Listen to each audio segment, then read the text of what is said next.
about an upcoming fair. First, you have some time to look at questions 1 to 4.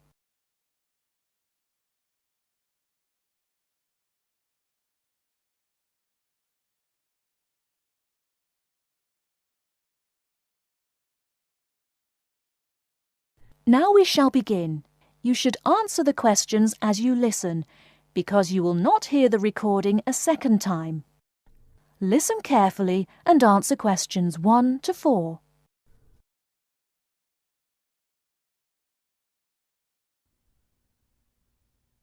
Good afternoon and welcome to City Hour, the radio show that brings you all the latest information about events in and around our city. Today we have with us Cynthia Smith, who is heading up this year's City Fair. Cynthia, would you start by giving us some of the basic information about the fair?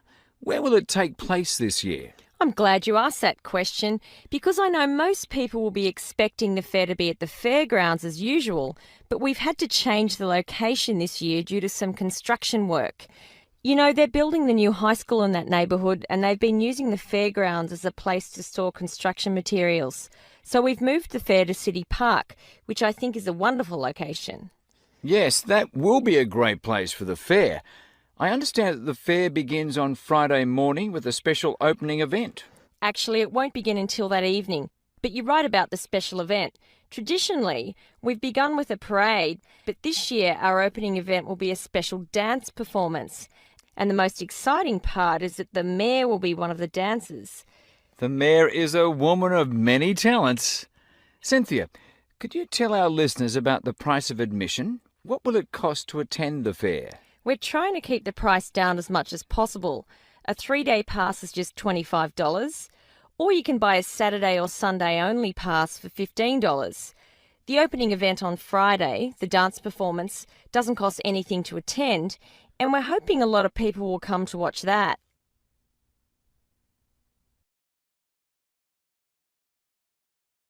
Before you hear the rest of the conversation, you have some time to look at questions 5 to 10.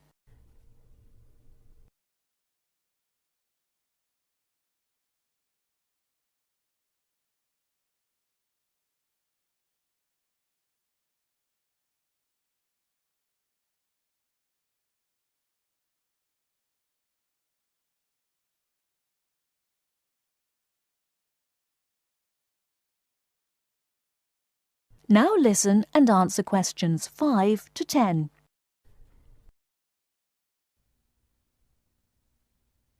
Could you tell us about some of the events planned for Saturday and Sunday, the main days of the fair? We have a lot of exciting things planned. There are a number of events especially for children, including a clown show on Saturday afternoon. On Saturday evening, we've got an event that can be enjoyed by the whole family, a concert by the lake. I'm sure that will be a popular event. Is there anything special planned for Sunday? Yes, a really fun event, and we hope a lot of people will participate. There'll be a singing contest in the afternoon. It's open to everyone at no charge. It doesn't matter whether you're an experienced singer or not. If you've always dreamed of singing on stage, this is your chance. That sounds like a lot of fun. I think it will be. I'd also like your listeners to know that besides the special events I've mentioned, there will be things taking place all weekend. For example, at the food court, international food will be served. You'll be able to sample dishes from all around the world. There will also be special games for children at different locations around the fair. Will there be things people can buy, souvenirs, anything like that? We have a large area set aside where there will be crafts for sale. This will be an opportunity to buy many lovely handmade things and to get to know some of our local artists and craftspeople as well. It sounds like there will be a lot of fun for everyone at this year's fair. Thank you for sharing the information with us, Cynthia. Thank you for inviting me.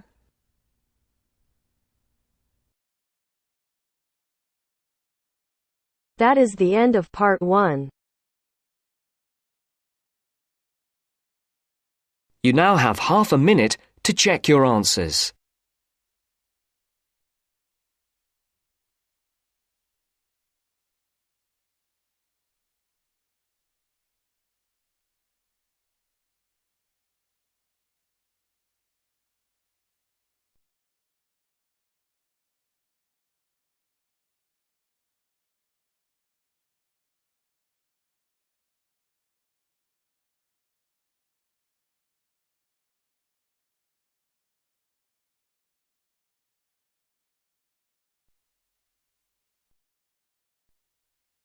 Now turns to part 2. Part 2. You will hear a lecturer discussing the possibility of creating nuclear fusion. First, you have some time to look at questions 11 to 15.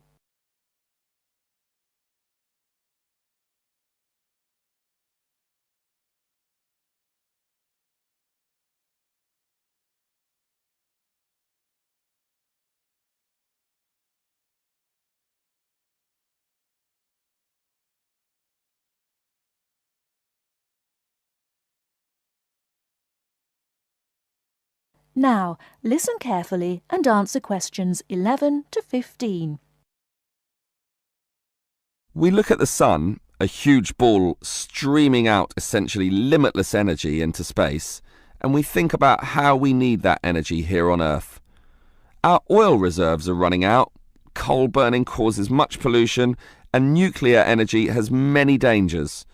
But where does the sun itself get its energy? The answer is that the sun makes it using fusion, or, more specifically, in a hydrogen fusion process. There is no pollution, no radioactivity, no waste products, and we have plenty of hydrogen. So, hydrogen fusion seems the perfect answer to our energy needs, and scientists have long attempted to achieve it here on Earth. So what happens during this process? The first step is to make two light atomic particles approach. In the case of our sun, these are hydrogen particles, the lightest and also the easiest to deal with. However, the problem is that the nuclei of atoms have electric fields, and fusion between these particles is opposed by their similar electric charge. They most naturally repel each other, and the nuclei of all elements are exactly the same in this respect. Thus, in order to overcome this repulsion and force them together, in the second step, the particles are heated. The trouble is, you need a lot of heat, incredible temperatures of the sort only seen on the surface of the sun. This is many millions of degrees, far higher than the melting point of any known material. Still, the concept is simple. The hot, wildly moving particles, which are now called plasma, will crash into each other, resulting in the third step, the fusion into helium, which releases energy and begins a self-sustained process. Before you hear the rest of the talk, you have some time to look at questions 16 to 20.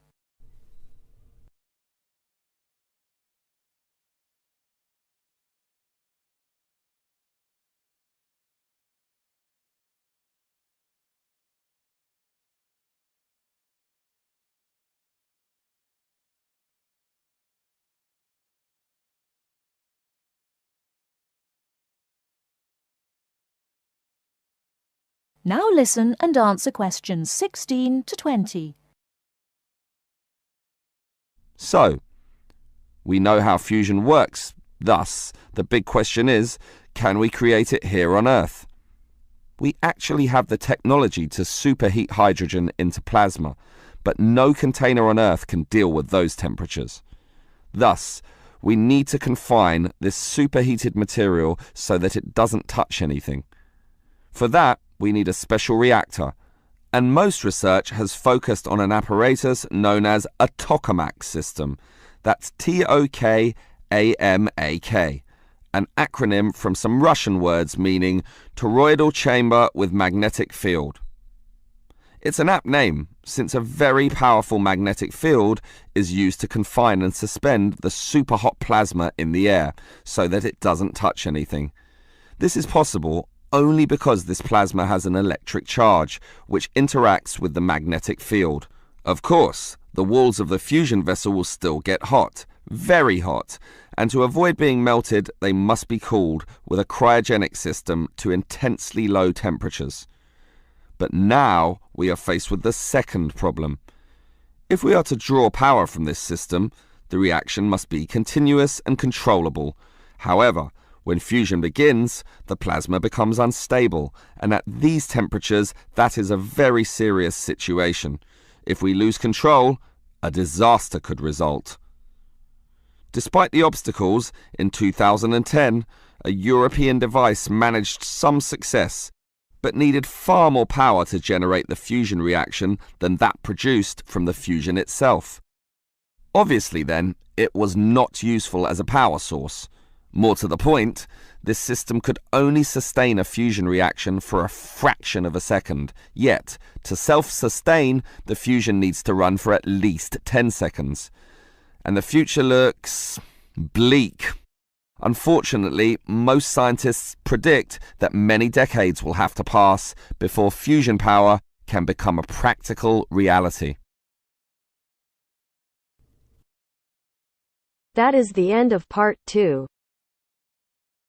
You now have half a minute to check your answers.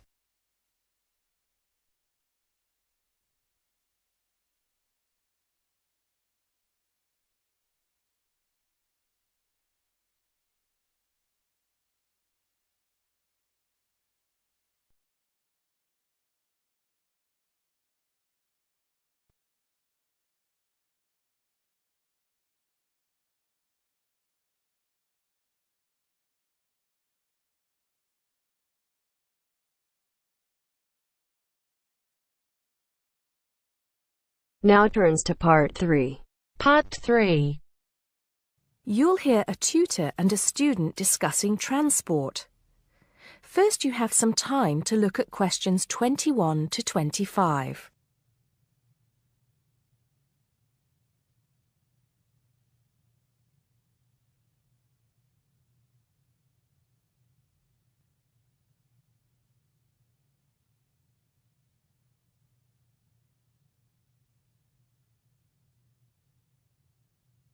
Now listen carefully and answer questions 21 to 25.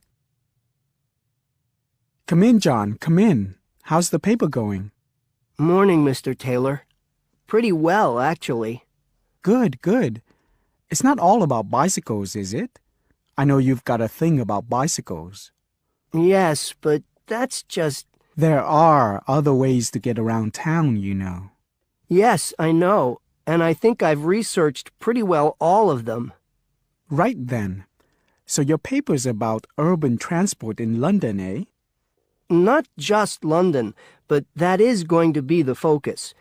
I've also looked at urban transport systems in cities around the world. Madrid, Beijing, Mexico City, Amsterdam, Paris, other countries too. You have been busy, haven't you? What's the purpose of your study? Well, two things really. I want to see if there are more efficient ways of organizing urban transport systems while cutting down on traffic congestion, and of course pollution, and to find ways of encouraging people to use public transport instead of their cars. Let's start with that then, with cars. I think you'll have a hard time thinking of ways to persuade people to swap their cars for a crowded bus or underground train. They're convenient, comfortable, faster, and sometimes they're a status symbol too. Okay, I agree that cars will probably always be the most popular means of transport, but there are ways to cut down the number of people who bring their cars into the city. It's a problem that affects every big city, and several methods have been tried.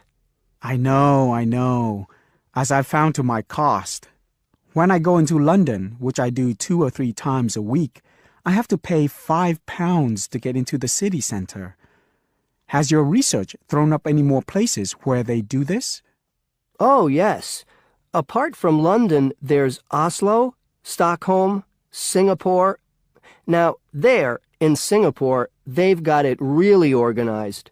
They've imposed a tax on all roads leading into the city center, and they have electronic sensors that identify each car, and then debit a credit card belonging to the owner. Before you hear the rest of the conversation, you have some time to look at questions 26 to 30.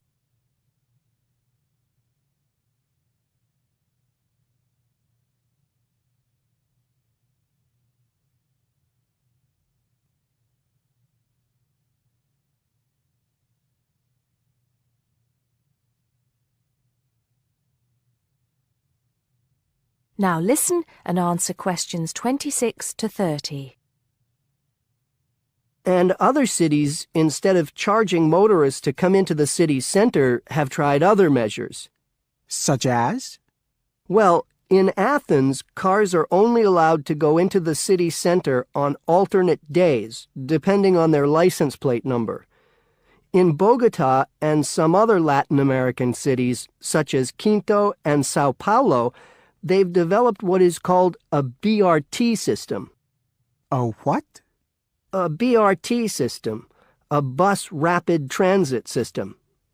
People leave their cars outside the city and take buses, which have special express lanes into and through the city. It's been so successful that they're trying it out in Mexico City, Beijing, Seoul, and Taipei. And other cities are pedestrianizing more and more areas of the city center. I see.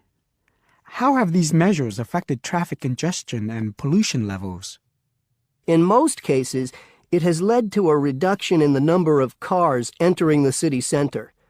Certainly in Singapore, where it's now much easier to move around the city and the air is much cleaner than most other cities in that part of the world.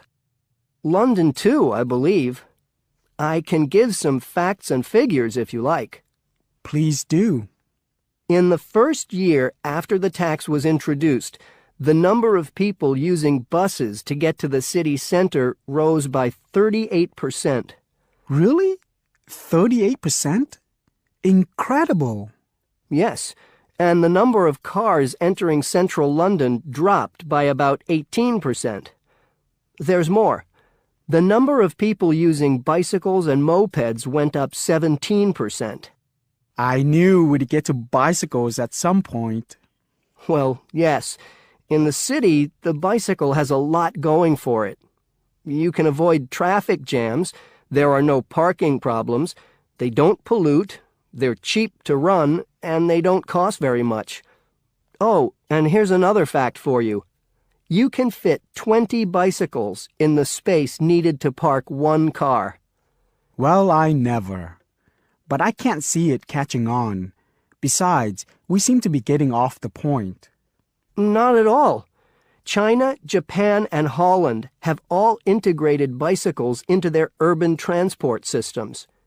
In Holland and Japan, they've got special parking areas for commuters who get to the station by bike.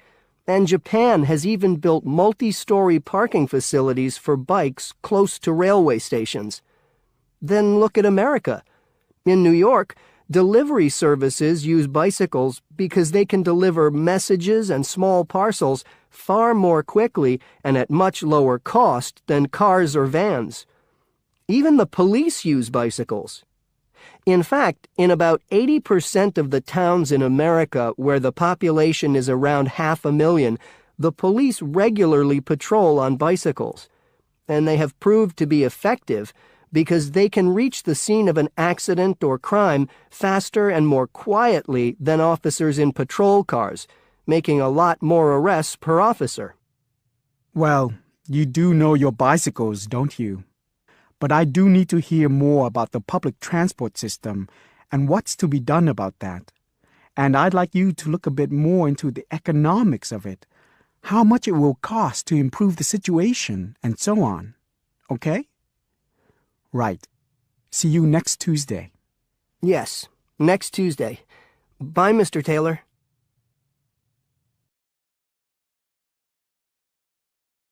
That is the end of part 3. You now have half a minute to check your answers.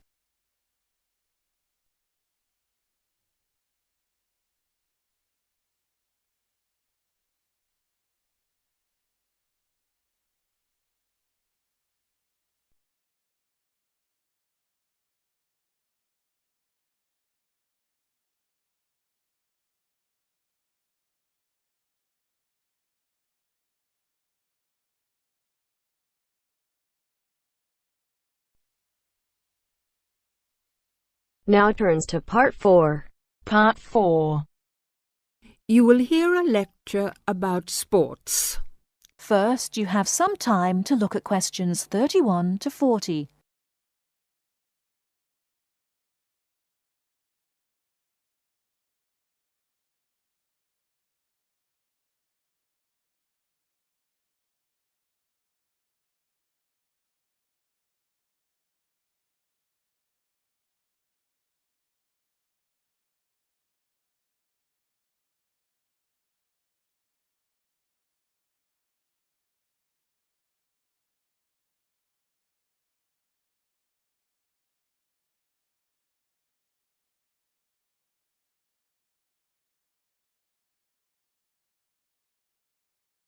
Now listen carefully and answer questions 31 to 40. Not all people like to work, but everyone likes to play. As sports help people live happily, they help to keep people healthy and feeling good. When people are playing games, they move a lot. This is good for their health. Having fun with their friends makes them happy. So all over the world, men and women, boys and girls enjoy sports. Since long ago, adults and children have called their friends together to spend hours, even days, playing games. Sports usually take a variety of forms. Organised competitions, which draw huge crowds to cheer their favourite team to victory, athletic games, played for recreation anywhere sufficient space is found, and hunting and fishing. Most sports are seasonal, so that what is happening in sports depends on the time of the year. As sports change with the season, people often do not play the same games in winter as in summer. If you want to know what others' favourite sports are, first of all, you should find where they live. Generally speaking, people in hot areas are fond of swimming, while people in cold places love skiing or skating. In this case, surfing is believed to be an important sport in Hawaii. The Pacific Ocean sends huge waves up on the beaches, waves that are just right for surfing. Some sports, including wrestling, boxing, horse racing, etc., are called spectator sports, as the number of spectators greatly exceeds the number of players in the game. Other sports are called participant sports, drawing a crowd of onlookers only on special occasions, such as tournaments. Some sports are commercial and professional, with players who are paid for their participation and with audiences who pay admission to watch.